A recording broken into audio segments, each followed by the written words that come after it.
¿Qué tal, amigos? Qué alegría poder estar nuevamente para presentar la palabra de Dios. Levanto en alto este santo libro diciendo: lámpara es a mis pies tu palabra y lumbrera a mi camino. Saludamos con afecto a cada uno de los que se unen en este momento para tener un encuentro con la palabra de nuestro Dios. ¿Les parece bien si nos refugiamos en la roca de nuestra salvación y pedimos de su bendición, de su compañía, de su dulce presencia? ¿Les parece bien? Oremos. Cariñoso Padre que estás en los cielos, santo y alabado es tu nombre. Señor, en este momento me refugio humildemente en la roca de nuestra salvación, en los méritos de nuestro Señor Jesucristo, el único que nos da, Señor, la certeza de que sus méritos fungen como un manto de justicia en nuestra vida. Perdona, Señor, cualquier pecado, ofensa, pensamiento que de alguna manera estorbe la buena comunicación entre tú y tu pueblo. Señor, úsame apenas como un medio de bendición, un medio de edificación, un medio de esperanza. Quédate en nuestra mente, quédate en nuestros corazones, que oyentes y hablantes sean instrumentos y que se cumpla la voluntad de tu palabra por medio de tu Espíritu Santo. En el nombre de Jesús, amén, amén y amén. Hoy tengo la alegría de presentarte el mensaje titulado Jerusalén, prototipo del fin del tiempo. Amada y deseada, destruida por lo menos totalmente 2 veces, atacada 52 veces, capturada y recapturada 44 veces. Alguna vez se consideró el centro del mundo, pero en realidad es un lugar donde las guerras y las disputas no han cesado. Desde el año 1948 en el moderno Israel ha sido una tierra, una ciudad de continuas batallas sangrientas. Bueno, realmente han sido siglos de batallas. Contrario y paradójicamente, siendo la ciudad de la paz, es una de las ciudades donde no existe paz, por fuera y por dentro, ya que por dentro ha sido escenario de múltiples atentados terroristas. Ha habido tiempo en el cual 60 bombas, por lo menos al mes, explotaron dentro de esa ciudad. Jerusalén, santa, sí, algunos anhelan, es su sueño dorado, ir a Jerusalén. Es un centro donde cristianos, judíos y musulmanes comparten ese espacio. En realidad, es una de las ciudades más visitadas del mundo. Algunos piensan que la segunda venida de Jesús tendrá como escenario principal Jerusalén. Sin embargo, la palabra de Dios muestra a la Jerusalén terrenal como apenas un símbolo, un prototipo, una figura de la verdadera ciudad. Jerusalén, en la palabra de nuestro Dios, es una ciudad de eventos muy significativos. Es un símbolo espiritual del pueblo de Dios. Ciertamente es una ciudad en donde Dios en más de una ocasión manifestó su presencia. Pero debido a los pecados del pueblo, debido al olvido de Dios y a la concentración más bien en los edificios gloriosos, Jerusalén perdió la verdadera gloria, la presencia, la shekinah de Dios. Pero hay esperanza, hay esperanza. Y Dios quiere mostrarnos en su palabra la importancia de Jerusalén, no desde la óptica meramente terrenal, sino desde una óptica diferente. Al acercarse el fin del conflicto, Jerusalén toma un significado especial en nuestros días. No la Jerusalén a donde están puestos los ojos de los sionistas y del mundo evangélico que considera muy importante la ciudad de Jerusalén. Quienes no se han dado cuenta del escenario profético que Dios ha trazado a través de la historia y que los tiempos de Dios han ido cobrando significado momento a momento, se concentran en lo terrenal. Pero hoy quiero llevar tu mirada más allá del escenario terrenal de una ciudad en el cercano Medio Oriente. Hoy quiero llevarte a una visión extraordinaria que llega justo a tiempo, en el momento más especial para el pueblo de Dios. Tiene el propósito de animar y de fortalecer nuestra fe y nuestra esperanza. La palabra de Dios en el libro de Apocalipsis, capítulo 21, describe de una manera muy especial y gloriosa a esta ciudad. Dice el vidente de Patmos, el gran apóstol Juan: entonces vi un cielo nuevo y una tierra nueva, porque el primer cielo y la primera tierra habían pasado, y el mar ya no existía más.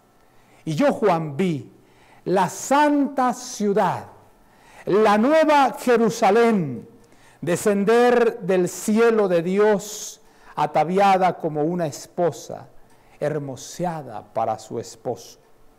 Y oí una gran voz del cielo que decía: el tabernáculo de Dios está ahora con los hombres. Él morará con ellos. Ellos serán su pueblo y Dios mismo estará con ellos como su Dios. Enjugará Dios toda lágrima de los ojos de ellos, y ya no habrá más muerte, ni habrá más llanto, ni clamor, ni dolor, porque las primeras cosas pasaron. Y el que estaba sentado en el trono dijo: aquí yo hago nuevas todas las cosas. Y me dijo: escribe, fieles y verdaderas. Y me dijo: hecho está. Yo soy el alfa y la omega, el principio y el fin. Al que tuviere sed, yo le daré gratuitamente de la fuente del agua de la vida. Esta es la descripción de la nueva Jerusalén. De la antigua Jerusalén se leen las palabras en San Lucas, capítulo 19, versículos 41 y 42. San Lucas, capítulo 19, versículos 41 y 42, a la letra nos dice: cuando llegó cerca de la ciudad, al verla lloró por ella, diciendo: si también tú conocieras a lo menos en este tu día lo que es para tu paz, pero está encubierto a tus ojos. Miren ustedes, versículo 43. Vendrán días sobre ti, cuando tus enemigos te rodearán con vallado y te sitiarán, y por todas partes te estrecharán. Este pasaje, junto con San Juan capítulo 11, donde Jesús lloró por la incredulidad de los judíos, esta vez vuelve a llorar por el destino de una ciudad rebelde. La palabra de Dios nos recuerda las palabras dichas por Jesús: Jerusalén, Jerusalén, que matas a los profetas y apedreas a los que te son enviados. ¿Cuántas veces quise juntar a tus hijos, como la gallina junta sus polluelos debajo de sus alas, mas no quisiste? Algunos teólogos, especialmente los teólogos del dispensacionalismo, ese concepto donde supuestamente Dios separa los diferentes periodos de la historia, donde ellos no miran que el plan de salvación es uno solo. El dispensacionalismo apunta precisamente hacia ese final donde muchas cosas las observan allí en el Medio Oriente. Pero hoy quiero que mires algo más que eso. La primera parte, debo decirte que Jerusalén es una advertencia para el pueblo de Dios. De acuerdo al libro El conflicto de los siglos, en el capítulo titulado El mundo, el destino del mundo predicho, la sierva de Dios aborda este primer capítulo precisamente con las palabras del verso 42 al 44 de San Lucas. Oh, si también tú conocieses a lo menos en este tu día lo que toca a tu paz, mas ahora están encubiertos de tus ojos, porque vendrán días sobre ti que tus enemigos te cercarán con baluarte y te pondrán cerco de todas partes. Te pondrán en estrecho, te derribarán a tierra y a tus hijos dentro de ti, y no dejarán sobre ti piedra sobre piedra, por cuanto no conociste el tiempo de tu visitación. Y a continuación, en una forma magistral, el Espíritu de Dios, a través de Elena G. de White, trae las imágenes que, por supuesto, la historia corrobora, especialmente el historiador Flavio Josefo, de lo que fue el sitio de Jerusalén. Una ciudad que tuvo oportunidades como pocas en el mundo. Una ciudad extraordinaria que en el Salmo 48 se describe como hermosa provincia, el gozo de toda la tierra, que es el monte de Sión, la ciudad del gran rey. Grandes profetas como Daniel acostumbraban a orar todos los días, y siempre que oraban ponían su rostro hacia Jerusalén como una esperanza, como un anhelo profundo de volver pronto a su patria amada y ver la ciudad. En los tiempos de Jesús resaltaban a la vista las construcciones espléndidas del templo, cuyos muros de mármol blanco como la nieve estaban entonces iluminados por los últimos rayos del sol poniente que al hundirse en el ocaso hacía resplandecer el oro de puertas, torres y pináculos. Así se destacaba la gran ciudad, perfección de hermosura, orgullo de la nación judaica. ¿Qué hijo de Israel podía permanecer ante semejante espectáculo sin sentirse conmovido de gozo y admiración? Pero lamentablemente era una ciudad que abandonó, que se alejó de Dios, y la presencia de Dios, la Shekinah de Dios, se apartó de esa ciudad. Y este es el punto que debieran comprender los teólogos modernos del dispensacionalismo. Esta ciudad, sí es cierto, fue un símbolo, y es un símbolo, pero ya no más de gloria, sino es un símbolo, hermanos queridos, de una advertencia de este mundo para este mundo. Oh, es solemne el mensaje que Elena G. de White vierte en este capítulo, escribiendo el llanto y la razón del llanto de nuestro Señor Jesucristo. Dice la sierva de Dios: no lloraba por sí mismo, por más que supiera a dónde iba. Getsemaní, lugar de su próxima y terrible agonía, se extendía ante su vista. La puerta de las ovejas, divisábase también por ella, había entrado durante siglos y siglos las víctimas para el sacrificio, y pronto iba a abrirse para él cuando como cordero fuera llevado al matadero. Con este acto, el pueblo judío habría de cerrar esa oportunidad que el Señor tenía para ellos.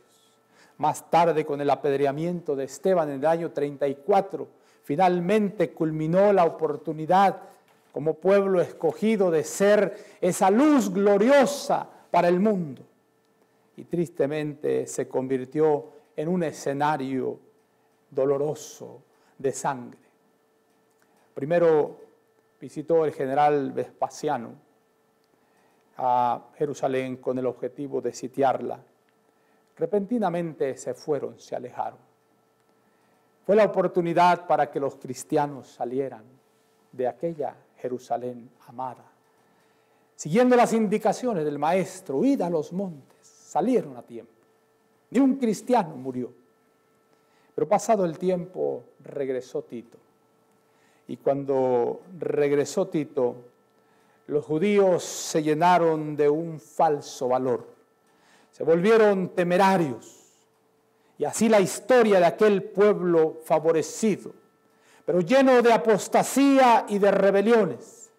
Ese pueblo que resistió la gracia del cielo y abusó de sus prerrogativas y menospreció sus oportunidades, se convirtió en el escarnio, se convirtió en objeto de la ira de aquel ejército romano comandado por Tito. Vez tras vez Dios había hablado. El mismo Hijo de Dios fue enviado para exhortar a esa ciudad rebelde. Era Cristo quien había sacado a Israel como una vid de Egipto. Con su propio brazo había arrojado a los gentiles de delante de ella. La había plantado en un recuesto, lugar fértil. La había cercado cuidadosamente y había enviado a sus siervos para que la cultivase. Con palabras poéticas extraordinarias, el profeta Isaías describe. Y en una pregunta directa, profunda, ¿qué más? Exclama Dios. ¿Se había de hacer a mi viña que yo no haya hecho en ella? A pesar de esos cuidados y por más que habiendo esperado que llevase uvas valiosas, solamente había dado uvas silvestres. El Señor compasivo, movido por su anhelo de obtener fruto, vino en persona a su viña para librarla, si fuese posible, de la destrucción.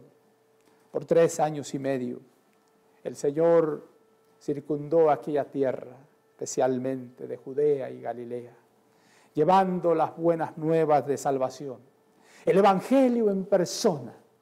Pero la palabra del Señor nos dice en San Juan capítulo 1, a los suyos vino y los suyos no le recibieron. Finalmente lo crucificaron, finalmente lo rechazaron y por 30 monedas de plata cambiaron al bendito Hijo de Dios. Los efluvios de la misericordia divina, dice el Espíritu de profecía, fueron rechazados por aquellos corazones endurecidos y reacios, pero volvían sobre ellos con más vigor, impulsados por la augusta compasión y por la fuerza del amor que sobrepuja todo entendimiento. Israel, empero, se alejó de Dios, apartándose así de su mejor amigo, de su único auxiliador. Su amor fue despreciado, rechazados sus dulces consejos y ridiculizadas sus cariñosas amonestaciones. Oh, mis hermanos, la hora de esperanza y de perdón transcurrió rápidamente. La copa de la ira de Dios, por tanto tiempo contenida, estaba casi llena. Esta es una amonestación para el mundo de hoy. El mundo de hoy se llena de temor por un virus, mas no teme a Dios. El mundo de hoy se arrodilla temblando ante un temblor, ante un sismo, mas no le da gloria al Dios que es el dueño de la tierra. El ser humano ha tomado caminos de rebeldía. Cada vez los hombres se vuelven más indiferentes a las cosas de Dios. Y cuando pasa una tragedia, una pandemia, un terremoto, después de que esto pasa, el corazón parece endurecerse más. Y los hombres dicen, Dios nada tuvo que ver en esto. Estoy citando textualmente al gobernador de Nueva York, Andrew Combe. Los hombres no reconocen al Dios del cielo. Los hombres creen que este mundo durará para siempre como está. Los hombres tienen puestos sus ojos y su confianza en la ciencia.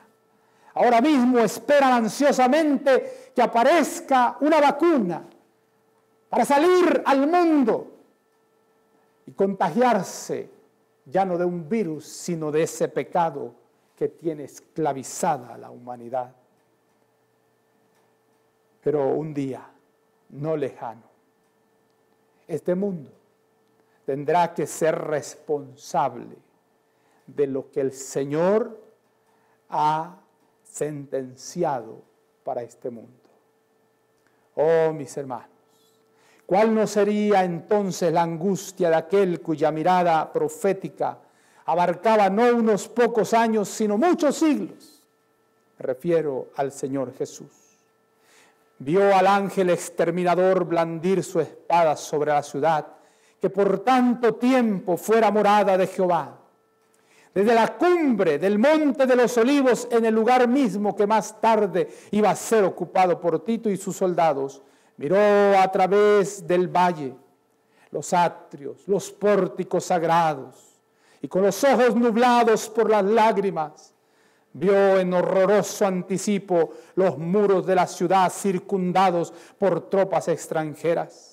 Oyó el estrépito de las legiones que marchaban en son de guerra y los tristes lamentos de las madres y los niños que lloraban por pan en la ciudad sitiada.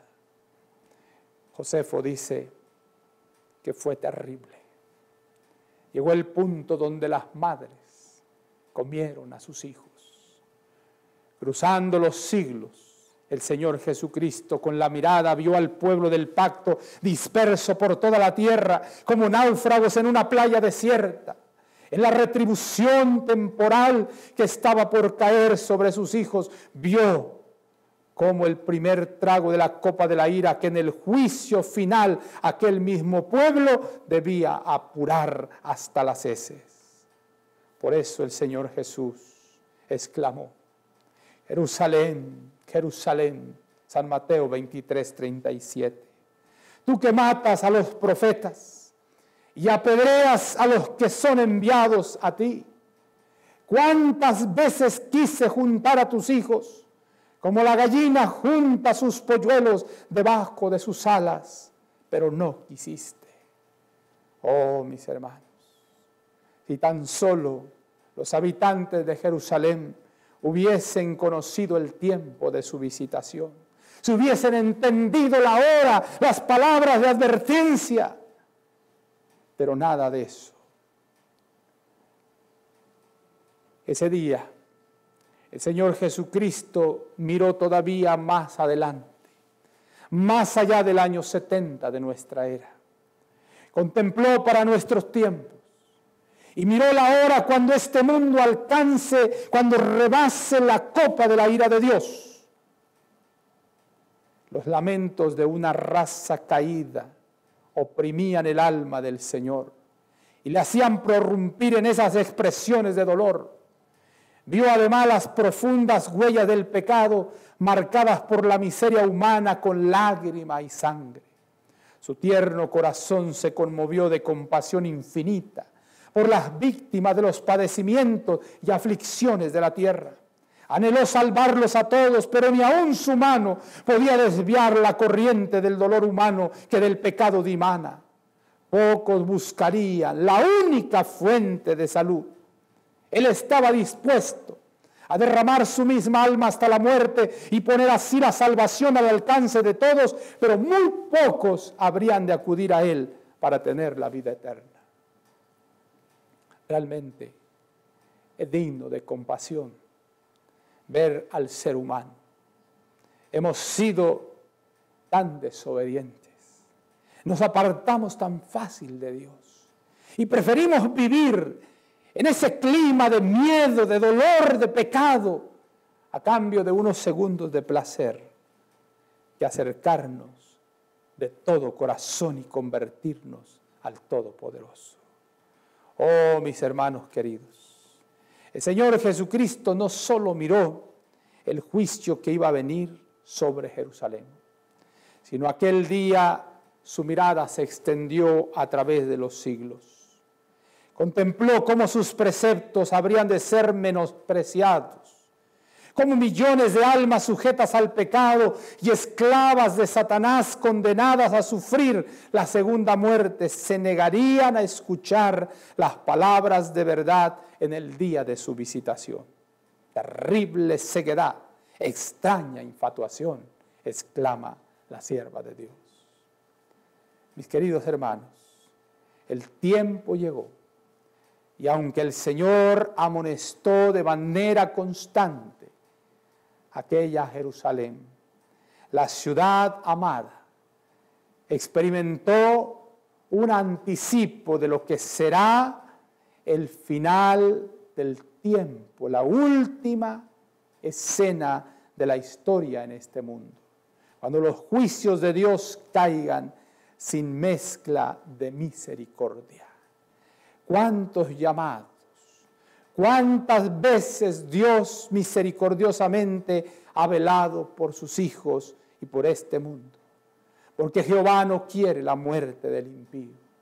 Exclama el apóstol Pedro, porque él no retarda su promesa como algunos la tienen por tardanza, sino que es paciente para con nosotros, no queriendo que ninguno perezca, sino que procedamos a el arrepentimiento. Los días pasan rápidamente. Los virus surgen. Los virus pasan y viene el rebrote. Las ciudades van y vienen en su agitado ir y venir. Pero Dios está llamando. Dios está hablando a este mundo. Está amonestando, porque el tiempo se está acercando y el juicio de Dios pronto, hermanos queridos, se hará una realidad para este mundo. Pronto las plagas, los juicios que habrán de caer sobre el pecador impenitente se convertirán en una realidad. Y esta es la preocupación de los predicadores, de aquellos que amamos al Señor. Esta es la voz de aquellos que pudieran sonar como palabreros simplemente, pero que en el fondo amamos y queremos que se cumpla el propósito de Dios en tu vida. Yo estoy aquí para decirte en el nombre del Señor que hay esperanza de vida. Nadie tiene por qué ser víctima de los juicios que habrán de caer sobre esta tierra si escucha el llamado del Todopoderoso hoy día, llamando al corazón. En aquel día, como sucedió en ese tiempo, en la destrucción de Jerusalén, el pueblo de Dios será librado. El pueblo de Dios será librado porque serán salvos todos aquellos cuyo nombre esté inscrito en el libro de la vida. Nuestro Señor Jesucristo anunció que vendrá por segunda vez para llevar a sus hijos. Y entonces se mostrará la señal del Hijo del Hombre en el cielo. Y entonces lamentarán todas las tribus de la tierra y verán al Hijo del Hombre que vendrá sobre las nubes del cielo con grande poder y gloria. Y enviará a sus ángeles con gran voz de trompeta y juntará a sus escogidos de los cuatro vientos, de un cabo del cielo hasta el otro. Pero entonces los que no obedezcan al Evangelio serán muertos con el aliento de su boca y destruidos con el resplandor de su venida. Así como sucedió antiguamente con Israel, los malvados se destruirán a sí mismos y perecerán víctimas de su iniquidad. Debido a su vida pecaminosa, los hombres se han apartado tanto del Señor y tanto ha degenerado su naturaleza con el mal, que la manifestación de la gloria del Señor es para ellos y será para ellos fuego consumidor. Pero los hijos de Dios esperarán confiadamente, sin miedo. El miedo es la seguridad de que todavía estamos viviendo en el pecado. El vivir aterrados es la certeza de que algo no está andando bien en nuestra vida. Esa es la realidad. Cuando tienes la fe puesta en Jesús y tu confianza plenamente y tu vida entregada en Él, puedes exclamar diciendo, porque para mí el vivir es Cristo y el morir es ganancia. Pero así como el Señor anunció a los discípulos la destrucción de Jerusalén y les dio una señal para que cuando se acercara este día de ruina, ellos estuviesen alertas, hermanos queridos, el Señor nos dice, cuando viereis todas estas cosas, sabed que está cercano a las puertas. Súbitamente ahora, cerramos este paréntesis de advertencia para un mundo que se encuentra en pecado. Y ahora nos trasladamos a donde comenzamos, a esa visión que el Señor le dio al apóstol Juan y que se entiende que es para el fin del conflicto, después de los 1000 años, cuando los redimidos regresen con el Señor Jesús y se instaure esta ciudad. Es la morada prometida. Es la esperanza anhelada por los hijos de Dios a través de los siglos. El apóstol Pablo, en el libro o carta a los Hebreos, en el capítulo 10 y capítulo 11, describe tantas cosas maravillosas, pero especialmente en el capítulo 11 y en el versículo 10, hablando de los profetas, hablando de los patriarcas, hablando de los jueces, dice el versículo 8, por la fe Abraham, siendo llamado, obedeció para salir al lugar que había de recibir como herencia. Y salió sin saber a dónde iba. Por la fe habitó como extranjero en la tierra prometida, como en tierra ajena, habitando en tiendas con Isaac y Jacob, coherederos de la misma promesa, porque esperaba la ciudad que tiene fundamentos, cuyo arquitecto y constructor es Dios. Ya no más la Jerusalén destruida en el año 70. Ya no más la Jerusalén destruida en el año 586 por las tropas de Nabucodonosor. Ahora la visión es la visión de una ciudad extraordinaria. Oh, la descripción no alcanza en palabras humanas para hablar de toda la belleza extraordinaria que Dios tiene prometido para todos los que confían en su gran amor. Es motivo de nuestra esperanza, queridos amigos. Es razón de entender que esa nueva Jerusalén restaurada sería el término más aplicable. Una tierra nueva, una tierra restaurada, una tierra que tiene un significado profundo para nuestros días. Una tierra especial, una patria, hermanos queridos, que ojo no vio ni oído oyó. Una tierra donde habita la justicia, una ciudad sin contaminación, sin mancha, sin pecado. En este planeta hay ciudades hermosas. Cada año la visitan miles, millones de turistas.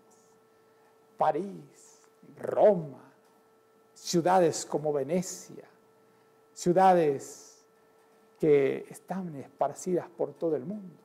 Algunas recientemente construidas que son el símbolo, el orgullo de los constructores, que tienen grandes diseños tecnológicos, maravillosas, maravillas del mundo moderno. Pero en todas ellas, ¿sabes una cosa? Hay dolor. Hay dentro del diseño un lugar para una cárcel, dentro del diseño un lugar para un hospital, dentro del diseño hay nosocomios y manicomios, dentro del diseño del ser humano. No puede haber una ciudad sin que haga reserva para las consecuencias del pecado. Pero la ciudad que Él nos promete es una ciudad diferente. Esa tierra maravillosa, porque ahí mismo Dios morará con su pueblo y el sufrimiento y la muerte terminarán para siempre. El gran conflicto habrá terminado y el pecado no existirá más. Todas las cosas animadas e inanimadas declararán que Dios es amor y Él reinará por siempre jamás. Qué maravilloso es entender esto. Qué significado tan hermoso en estos tiempos de desilusión, en estos tiempos de aflicción. Qué hermoso es poder saber que tenemos una patria celestial perfecta, una promesa real. Los primeros 2 capítulos de la Biblia cuentan la historia de la creación y el capítulo 3 nos dice cómo se perdió ese mundo perfecto. Los últimos 3 capítulos de la Biblia nos dicen cómo se restaura. El capítulo 3 nos cuenta la historia del maligno que destruyó la felicidad y la paz de la humanidad que Dios le había dado. En los últimos capítulos, en el capítulo 20, describe para siempre la destrucción de la serpiente antigua que es diablo y Satanás. En esa última gran batalla donde los enemigos de Dios rodearán la ciudad como su última esperanza para arrebatar el reino de Dios y de sus santos, será frustrado. Las mejores armas no prevalecerán contra el pueblo de Dios. Los últimos 2 capítulos de la Biblia nos ubican en una manera extraordinaria. Cosas que ojo no vio ni oído oyó son las que el Señor tiene preparadas para sus hijos. Vez tras vez, a lo largo de toda la Escritura, la Biblia declara que este hogar eterno de los redimidos será un lugar real. No es una fantasía. Es una localidad donde personas reales con cuerpos y cerebros que pueden ver, oír, tocar, gustar, oler, medir, dibujar, probar, experimentar plenamente en la tierra nueva, en esa Jerusalén. Seremos parte de ella y andaremos y viviremos en sus calles de oro y de cristal. Es cierto, dirá alguien, pero el pueblo redimido vivirá en el campo. Es verdad, la Nueva Jerusalén es la capital, pero alrededor, hermanos queridos, se esparcirán los santos de Dios para sus trabajos cotidianos. Ya no habrá sufrimiento ni lágrima. Segunda de Pedro capítulo 3 dice en forma breve, nos da como el mundo antediluviano y esta tierra que ahora existe pasarán. Los elementos ardiendo pasarán. Este mundo será purificado por fuego para dar lugar entonces a ese mundo que se llama Tierra Nueva, en la cual habita la justicia. Este mundo será tan real como las oportunidades que Dios ha dado a través de su historia. Antes del diluvio, después del diluvio. El término tierra nueva expresa tanta continuación como diferencia de la tierra presente. Pedro y Juan vieron la antigua tierra purificada de toda contaminación por fuego y luego renovada. Segunda de Pedro 3, del 10 al 13. Vamos a leer este pasaje, cómo lo expresa el apóstol Pedro, lleno de esperanza, mis hermanos. Esa esperanza que conquista nuestro corazón. Esa esperanza que es razón de nuestra lucha, de nuestra vida. Segunda de Pedro capítulo 3, versículo 10 al 13. Y dice la palabra de nuestro Dios, pero el día del Señor vendrá como ladrón en la noche, en el cual los cielos pasarán con gran estruendo, y los elementos ardiendo serán deshechos, y la tierra y las obras que en ellos hay serán quemadas. Nota el versículo 11. Puesto que todas estas cosas han de ser deshechas, ¿cómo debéis vosotros andar en santa y piadosa manera de vivir? Sigue esperando y apresurando para la venida del día de Dios, en el cual los cielos encendiéndose serán deshechos y los elementos siendo quemados se fundirán. El versículo 13, pero nosotros esperamos según sus promesas cielos nuevos y tierra nueva en los cuales mora la justicia. Oh, mis hermanos, anhelamos la nueva Jerusalén, donde ya nunca más habrá sitios, ni será destruida, ni será contaminada, ni sangre se derramará en sus calles. La nueva Jerusalén es la ciudad capital de esta tierra nueva. En el lenguaje hebreo, Jerusalén significa ciudad de paz. La Jerusalén terrenal rara vez ha hecho honor a su nombre, como dijimos al principio. Una ciudad de conflictos, una ciudad de derramamiento de sangre. Pero la palabra de Dios se cumplirá y cesará en la ciudad toda lágrima, todo sufrimiento. En un sentido, esa ciudad une al cielo y la tierra nueva. En primer lugar, el término cielo significa firmamento. La Escritura lo usa para referirse a los cielos atmosféricos, Génesis 1:20. La expansión, Génesis 1:14 al 17. Y el tercer cielo donde el paraíso está localizado, 2 Corintios capítulo 12, versículo 2 al 4.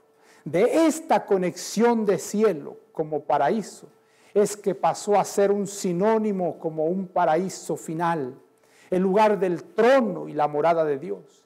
De allí, por extensión, la Biblia llama reino de los cielos al reino de Dios, y esta ciudad capital, la ciudad de Dios, la nueva Jerusalén.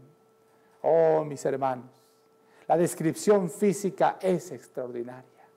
El apóstol Juan inicia utilizando símbolos que nos suenan tan dulces y románticos tanto que es como una novia ataviada para su esposo. Apocalipsis 21:2. Su descripción es como esa novia que se prepara. Es ahí donde entra el concepto de pureza, de limpieza que debe tener todo futuro ciudadano del reino de los cielos. Tal vez tú eres un ciudadano de un país que te sientes orgulloso y ondeas tu bandera. En los Estados Unidos de Norteamérica, el próximo 4 de julio será motivo de alegría, de gozo, de juegos pirotécnicos, porque hay una sensación de orgullo de los ciudadanos. Pero esta ciudad supera todas las expectativas. Su luz, el primer atributo específico que Juan notó al ver la novia, la esposa del Cordero, fue su luz. La gloria de Dios ilumina la ciudad, haciendo que la luz del sol y de la luna sean superfluas. En la nueva Jerusalén no habrá callejones oscuros, porque las paredes y las calles son traslúcidas y allí no habrá noche. No tiene necesidad de luz de lámpara ni de luz del sol, porque Dios el Señor los iluminará. Apocalipsis 22:5. Su construcción. Dios mismo es el constructor. Y Él ha usado solo los materiales más finos en la construcción de esta ciudad. Las paredes son de jaspe, semejantes a una piedra preciosísima. Los cimientos están adornados con 12 gemas distintas: jaspe, zafiro, ágata, esmeralda, óniso, cornalina, crisólito, berilo, topacio, crisopraso, jacinto y amatista. Apocalipsis 21 del 19 y 20. Sin embargo, estas gemas no son el material principal de la construcción. Todo, las calles de oro. Imaginen ustedes el oro tan valorado, especialmente ahora, cuando el dólar parece estar en peligro y a punto de la bancarrota. El oro se ha vuelto el metal precioso, de peso. Algunos países están procurando comprar oro y aconsejan a los inversores a comprar oro. Pues esta ciudad maravillosa, dice la palabra del Señor, que sus edificios y sus calles son de oro, tiene forma de un cubo. Su altura, su longitud, su ancho, tiene concordancia y simetría. Es extraordinaria. Nuestra mente jamás ha visto, nuestros ojos nunca han contemplado una ciudad con las dimensiones de esta ciudad. Vale la pena. Pero ni siquiera el oro, ni siquiera el jaspe, las piedras preciosas son la razón principal. Vaya, ni las perlas que son utilizadas como puertas son el motivo principal para nosotros. ¿Sabes cuál es nuestro motivo principal? Que ahí estará Jesús. Ahí estará nuestro amante Salvador. Ahí estará el Padre, el Hijo y el Espíritu Santo. La convivencia con ellos es lo que nos motiva. La eterna permanencia con ellos, sin separarnos nunca más, es lo que hace verdaderamente significativa, esencial y necesario que nosotros vayamos ahí. Oh, mis hermanos, la descripción de la ciudad es maravillosa. En cuanto a los alimentos y el agua, imaginen ustedes, desde el trono de Dios en el centro de la ciudad fluye el río limpio de agua de vida, no más ríos contaminados. Y como una higuera de Bengala con sus múltiples troncos, el árbol de la vida crece a uno y a otro lado del río. Sus 12 frutos contienen el elemento vital del cual la raza humana ha carecido desde que Adán y Eva tuvieron que salir del Edén. Ahí está el antídoto para la vejez, el deterioro y el simple cansancio. Los que comen ese fruto, los que habrán de comer o habremos de comer de ese fruto, porque tenemos la bendita esperanza, no necesitaremos de más elementos superfluos para poder, ni artificiales, para poder sobrevivir en eterna juventud. Oh, mis hermanos, una vez más, quiero hacer hincapié. Cristo estará ahí con nosotros. Es la principal atracción por la eternidad. Este lugar será el centro de adoración. La palabra de Dios dice que de mes y de sábado en sábado vendrá toda carne a adorar. Ya no habrá un templo magnífico como el de Salomón o como el que construyera Herodes. Ahora en la Nueva Jerusalén, Dios mismo es el tabernáculo. El sueño de habitar con su pueblo se hace realidad. Qué maravilloso y extraordinario es. La sierva de Dios en esta obra que ustedes saben a mí me encanta. Me refiero a Maranata. Describe de una manera tan especial, bajo el título Lo que ojo no vio ni oído oyó. Los que verdaderamente aman a Dios desearán mejorar los talentos recibidos a fin de que puedan ser una bendición para otros. Y pronto las puertas del cielo se abrirán para admitirlos. Los labios del Rey de Gloria pronunciarán la bendición que será para sus oídos como la más hermosa música. Venid, benditos de mi Padre, heredad el reino preparado para vosotros desde la fundación del mundo. Así se les dará la bienvenida a los redimidos, a las mansiones que Jesús les está preparando. Allí sus compañeros no serán los viles de la tierra, sino los que por la ayuda divina han formado caracteres perfectos.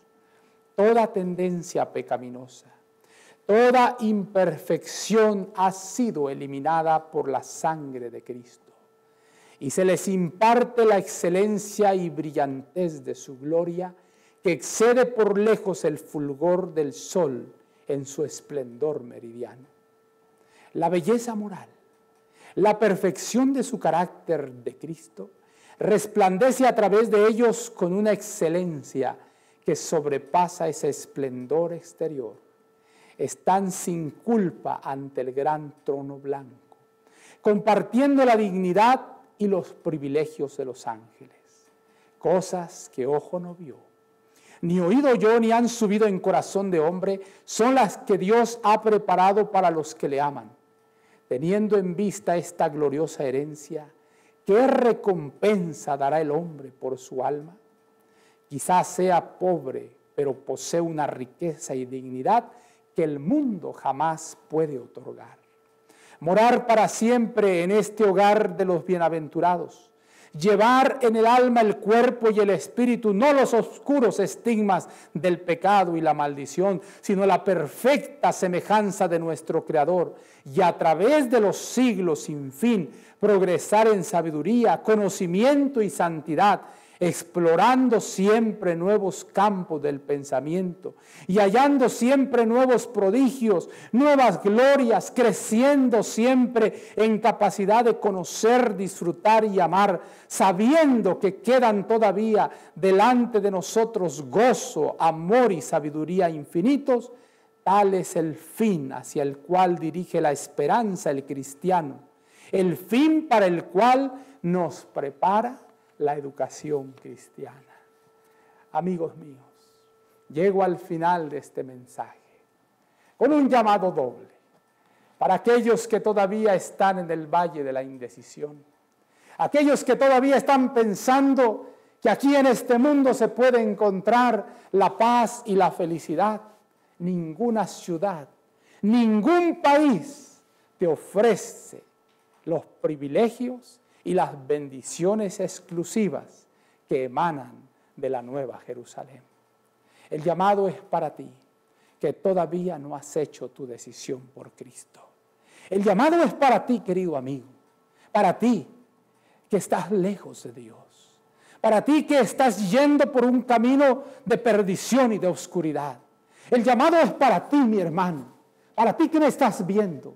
Quizá eres una mujer que ha sufrido, que ha llorado, que ha pasado tantos desengaños. Esta es la esperanza gloriosa de un hombre que no te fallará. Esta es la esperanza gloriosa de aquel que promete y no falla. Los hombres, con buenas intenciones o sin ellas, fallamos en esta tierra. Pero hay un Dios que te promete que Él no te fallará. ¿Por qué no aceptas a Jesús? ¿Por qué no dejas que Él te abrace y que su abrazo sincero y franco te rodee y pueda llevarte de la mano y conducirte hasta la victoria final? Tal vez eres un hombre con desilusiones, con fracasos, fracaso tras fracaso, derrota tras derrota, trabajos emprendidos, todos quedan a medias. Tal vez tu corazón está desilusionado. Hay raíces de amargura profundos. Quiero invitarte a ser parte de la Nueva Jerusalén. Entrégale tu vida a Cristo. Toma la decisión, toma la firme decisión de entregarte a Jesús. El que creyere y fuere bautizado será salvo, mas el que no creyere será condenado. Fuera de la ciudad quedarán los cobardes, los fornicarios, aquellos que prefirieron los placeres de este mundo a las glorias de Dios. Esta también es una invitación para el pueblo del Señor. No desmayes, basta de miedos, basta de refugiarnos en nuestro egoísta corazón humano temblando de miedo como un cobarde. Esta es para ti que conoces la palabra de Dios, que has escuchado por tanto tiempo y has experimentado el amor de Dios. Nuevas de fidelidad son cada mañana. Levanta tu mirada, contempla, no te fíes en esta tierra, no pierdas de vista el propósito con el cual saliste de Ur de los Caldeos.